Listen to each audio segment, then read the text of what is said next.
Hello, everybody, and welcome to another brand new episode of Vision CA Career Talks. Today, with me, we have somebody who has pursued her master's in the United States and is working for one of the top companies, Amazon. Let's hear more about this incredible journey of a chartered accountant from India to the US from the lady herself. Aditi, a pleasure having you here today, and welcome to our channel. Thank you, Priya. Nice being here. So let's start with your formative years. So can you tell me something about your formative years, school, and then why you chose to do CA? Yeah, sure. So I did my schooling partially in Mumbai and partially in Nashik. And after I finished my grade 10, I came back to Mumbai. I went to NM College, like I think most CA students would do. Yeah, that's all. And then sorry, what else did you ask about my school, my college, and? So can you tell me about a bit about your formative years and then why ultimately CA? Oh, right. So I'm not very proud of this answer, but then the way I chose CA is basically by the elimination option. So the three things I had in my mind was medicine, engineering, and the third thing was chartered accountancy, like I think, again, like normal students. So medicine is something I was really interested in. I really wanted to become a doctor. But then I thought dissection is something very nauseatic, and flesh and blood is not something I can really see every day. So I ruled that option out. The second option was engineering, and then chemistry is not something I really like. Physics I was not really keen on. Biology was fine, so I thought doesn't look like something I really want to do. So I just skipped that out as well. The third obvious option was chartered accountancy. I did not find a good reason to rule it out, so I just went for it. I thought my math was good, and I thought chartered accountancy is all about math and all that fancy stuff, like number crunching and stuff like that. But now I realize it was not that. But nevertheless, it was good. So that is how I decided to become a chartered accountant. Okay, so I think many of us students do. Exactly. We all have the same way, and then doesn't matter. We all end up where we are supposed to be ultimately. Thanks for that. So can you tell me something about your articleship? How was your articleship? Where did you do it from, and your experience in general? Yeah, so I did my articleship from PwC in their Mumbai office. I was with PwC for all my 3 years of articleship in the assurance vertical. I got to deal with pharmaceutical, chemical, hospitality, IT, FMCG clients. So it was a very wholesome experience for me. So initially it was good because I got to deal with bigger numbers and fancier balance sheets because they had bigger clients as well.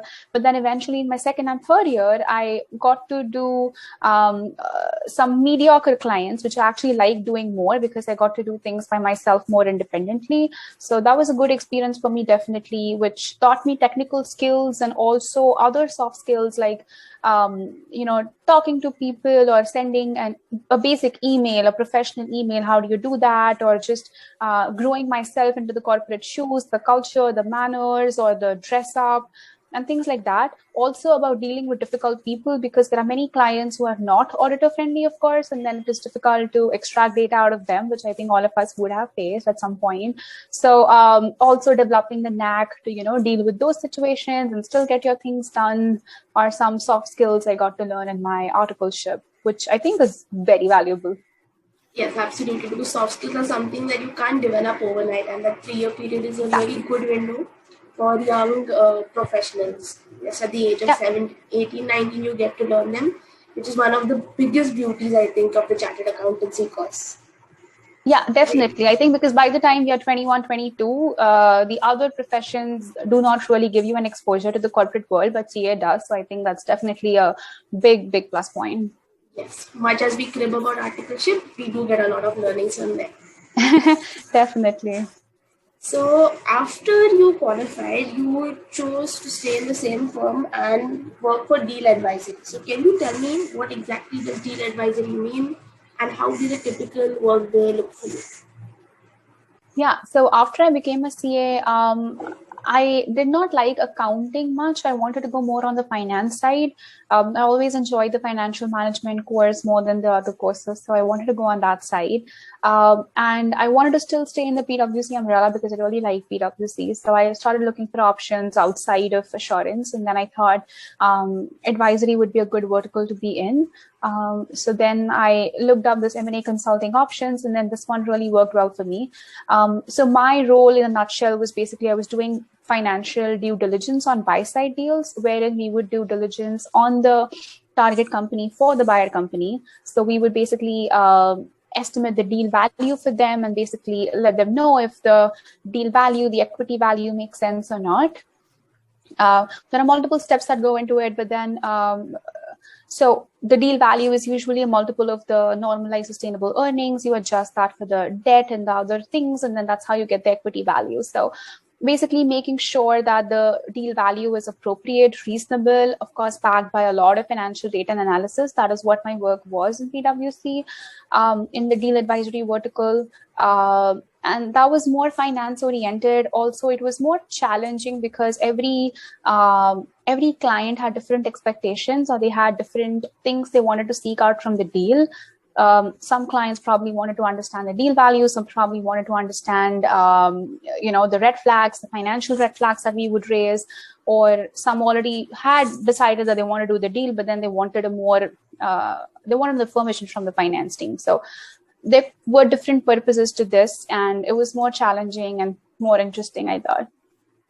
That's really nice to learn that each day at work must have been very different for you and full of surprises and challenges, because sometimes monotony is troublesome, and such a role actually gives us the opportunity to put all our learnings from the very vast syllabus of the CA course to practical use. So thanks for sharing that. Now, let's move on to the next question, and that is you choosing to study abroad. So, why did you exactly choose to study abroad, and how did you choose your course and university? Yeah, so when I was working with PwC in the deals advisory, I fortunately got to deal with PwC US as well. I worked with them closely, and that is the first time I got exposed to the overseas market. Understand how they work, how they function, what work they exactly do, how is it different than what we do, and stuff like that. Also, I got to work on some US deals. So there was one US pharmaceutical company who wanted to acquire a plastic polymer company back in India. And I spent a good 5 months on that deal till the deal was finally signed off. So that was a very good experience for me. And this particular US client, they had their people coming to India. So we had good discussions with them. And those people happened to go to B school. So we had some informal chit chat. And then I realized that B school sounds like a good option. Probably something I would like to try and then explore as well, because I really hadn't considered this at that point in time. But that just opened my mind to new avenues and new possibilities of doing something different. I think I was 21, 22 at that time. So I thought the other option I rather had was I could have taken some more work experience for 4 or 5 years and then gone. But then I thought I have that enthusiasm and that zest now, so I better not let it die. Might as well just go now. So how did you choose between the degree that you pursued and the university? If you could tell us just in a nutshell. So I was considering MBA and Masters in Finance. Both have the same curriculum. MBA is just pursued by people who have more experience. At that point, I only had 1 year of experience, so it was not appropriate for an MBA. And like I said, I had two options of either waiting for probably 3-4 years more and then doing an MBA, or just coming for Masters in Finance. But then I didn't know if I even want to do an MBA after 4 years. So I decided to go for Masters in Finance. And my school, USC Marshall Business School, had one of the good rankings for this particular program. They had a more quant-heavy program as well, which I really liked, because quantitative finance is not something which I learned in the CA curriculum. So that is something that excited me as well. So I thought I would learn something different and also get to experience the B school culture. I was looking for schools in both Canada and US, but then I don't know, I just wanted to go for US. Personal instinct. I don't have a strong reason for that. So I just zeroed it down to this one. Okay. Thanks for sharing that experience in detail. And I think some part of your CA curriculum, maybe not everything, must have helped you in MS in finance, if I'm not wrong. So can you tell me if that is true? Yeah, definitely it did help me. So we had courses like the normal courses that even we had in our chartered accountancy course, like financial management and corporate finance and stuff like that. They had different names, but then the content was pretty much similar. The only differences, like I said, were the quantitative finance, which was completely different. And then also there were other things which were different as well in terms of networking or in terms of business case studies and stuff like that.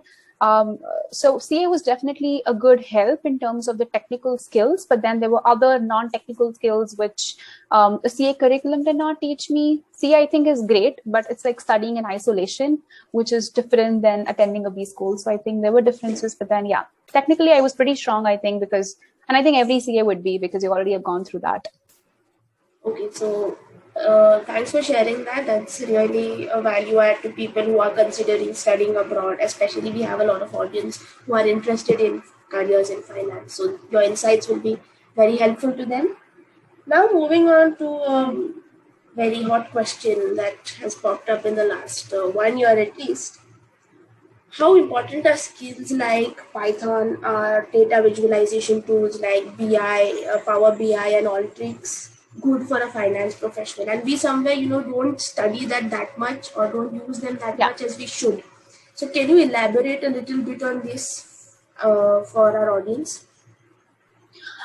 Yeah, I think it depends on the role that you're really looking for. So you spoke about R and Python, which I learned in my school here. And I think these are really important skill sets to be able to analyze data well. For example, you want to understand what is the impact on quantity demanded because of a sudden increase in price. It's a very simple problem. You could solve this in multiple ways, but there is a more sophisticated mathematical way of doing that, where you want to consider the impact on one variable because of the other variable. You also want to have 10 more variables in the picture, understand what happens to one variable if I tweak 2 or 3 or 10 variables. So doing this manually on paper or Excel becomes difficult when you do need to have more sophisticated tools like R and Python. So these are definitely important, I would say. The second thing is about data visualization tools like Tableau or Power BI and those things. I think those are also good to analyze the data and look at the data that you've just analyzed. So those are also important tools for sure. Those are not very difficult to learn. So if anyone is interested, you could just do some courses on Coursera or Udemy and just pick up those skills. Those are really not difficult. R and Python would take some time. That is not very, very easy, but then it's of course doable because I could do it. So it's doable for sure. And Alteryx, I don't think is very useful. It does have its own use cases, and I have used Alteryx in some situations when I wanted to collate some data. But then you can always don't have to do it necessarily, so it's not like a must know. The other skill which I think is important is SQL, which is very important specifically in larger organizations because maintaining data in Excel doesn't really happen in practice. You cannot maintain data in Excel when the data is so huge. The Excel is going to be extremely bulky and is going to crash every time you open it, so it's not possible to do that. So organizations have their own databases, and to pull data from a database, SQL is definitely the most important. And the way it works here, at least, is, everyone is supposed to be able to self-serve and reduce the dependencies as much as possible. Like if I want to do something, I don't want to depend on somebody else to pull that data for me. I should be able to do it myself and save on some time. So for that, I think SQL definitely is a great skill to have. And if anyone has time, you should, I think, go for it for sure. For highlighting that, because we often get a lot of queries from young students pursuing CA about what additional skills should they pursue. And one of the things we do recommend and Brilliant CA recommends to them is develop your IT skills. So you have exactly pinpointed what skills are necessary for a good career in finance further. So thanks a lot for that. Sure. Now, can you tell me, how has your experience been in Amazon so far, and how does a typical workday look like for you? Yeah, my experience has been great. I've been working from home. Yeah, so I'm really liking working for Amazon. I haven't been to office yet. I'm working from home, and hopefully I should start going to office soon. But then, so what I do in Amazon is I support Amazon Connect, which is a web service product. It basically is a cloud contact center, and my role is around pricing decisions. So I do pricing for the different features which are launched. There are tons of features launched every now and then. So we do pricing for that. There are different things that go into a pricing, like the different kinds of sensitivities and understanding what comparables are doing. It has to be within the arena of what Amazon's policy is, which is pay as you go and things like that. Also building up multi-year P&L forecasts of what the margins would look like for this particular feature down the line. You want to understand that as well and report to leadership. So that is one thing. Apart from that, I also support the pricing of the product in different regions around the world. So currently my product is in 12 regions around the globe, and then it's going to be launched in different regions every few months and every year, of course. So we do pricing support for that as well. Apart from that, we look into the infrastructure cost saving initiatives, utilization improvements of how we could be utilizing and optimizing the resources that we use better to build this particular product, because there are many dependencies that go into this particular service. Apart from that, there are these weekly, monthly checkpoints where I basically look at how the trends have been, how the business is doing, which customers we have, and then what deals have we secured, what are the other discounts that we are offering to them, how much value are we expecting out of them in the next, in the immediate horizon. So these are some things that we do on a more recurring basis. That is more of like what I do. It's a blend of analytics, business, and finance. I think it's all of them. Seems pretty interesting because you have to consider many factors, diverse factors, and then ultimately arrive at decisions. So I think all your business knowledge gained during CA plus your quantitative studies built during your MS in finance are ultimately being merged together in what you do today, if I'm not wrong. Definitely. Thanks for sharing that experience, because I think many of our audience would be keen to know what do people actually do at work. Yeah, Now, sure. coming to spoken enough about work and academics. So tell me, what do you do outside work? And why do you think extracurriculars are important? I don't think I'm the best person to really answer that question. I'm not a great sports person or a great dancer or a great musician. I'm none of those. I have very simple, normal hobbies of just going around to restaurants and eating and trying different cuisines and going around places. So I have like those basic hobbies. I like craft work. Not that I excel in craft. I do like craft work, like painting and decorating some diyas and stuff like that. So yeah, I think I don't have any solid hobbies, but I just like going around and traveling, and my work facilitates me to do that. So I'm liking it. Great. Thanks for sharing that. And that brings me to the last question, which I ask all our guests on this show. Most of our audience are young CA students or young chartered accountants or just qualified. If you were of that age, what is that one advice that you would have given yourself? Yeah, I think one thing I did not know when I was doing my chartered accountancy was the importance of networking, which I learned coming here. Like, for example, when I came here to US, I hardly had 10 connections on LinkedIn. I thought LinkedIn is like just there. It's of no good. I just had an account just because everyone has an account. So I don't think anyone does anything with that account. But then coming here, I realized that networking is extremely powerful. Something which was very much underrated in India, or at least in my space or in my cohort. I think reaching out to people, because people are there to help you, but you only have to be able to ask for help, which is something that everyone needs to learn. And building your own connections is very important. It doesn't have to be somebody your mom knows, your dad knows, or your uncle knows. It's about the connections that you build by yourself, that somebody can vouch for you, that, I know this person so well and I want this person in my company.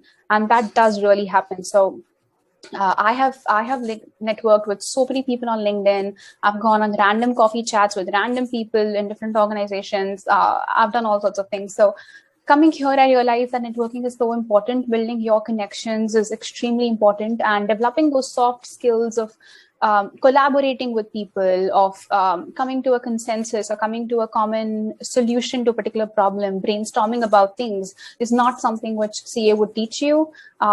Doing business case studies and understanding how that is dealt with is something which is more practical when you work in a particular company, or at least in a role which is more finance oriented. So I think this is something which we all can spend some time in doing. CA is definitely great. This is not to belittle CA. CA is awesome. It teaches you all the technical skills that you need, but this is something which is outside of those technical skills, but still extremely important, that I think a CA student should focus on, because you are not exposed to that side of the world, really. Thanks for highlighting this, because often CA students have a sort of inferiority complex looking at MBAs, Exactly. and that's always been a debate, CS versus MBAs. So if the CA students, our audience, give a little more importance to networking and do that over the period of 4 years of the course, I think it will be a massive value add once they qualify, and Definitely. even in the life after that. So thanks for that really valuable advice, Aditi, and thanks Yeah, for I also our time here. feel Yeah, yeah, sure. I also feel like the GMCS program and all is helpful, because that's devised probably to for the CAs to mingle among each other and develop some bond beyond academics, which is good. Of course, it's a good initiative, but then that's it's very short. Like, you cannot really network and build those connections in those 10 or 15 days. So it's not really possible that you don't do anything for the rest of 4 years and just think that you're going to go in the GMCS and just build your connections there. It doesn't work that way. So I think outside of that, definitely spend some time on thinking about this. Yes, that was a very valuable point highlighted, and I think our audience should really work upon this very well. So, thanks, Aditi, for your time, and Of course. we look forward to a continuing relation with you. Thank you very much. Yeah, thank you, Priya.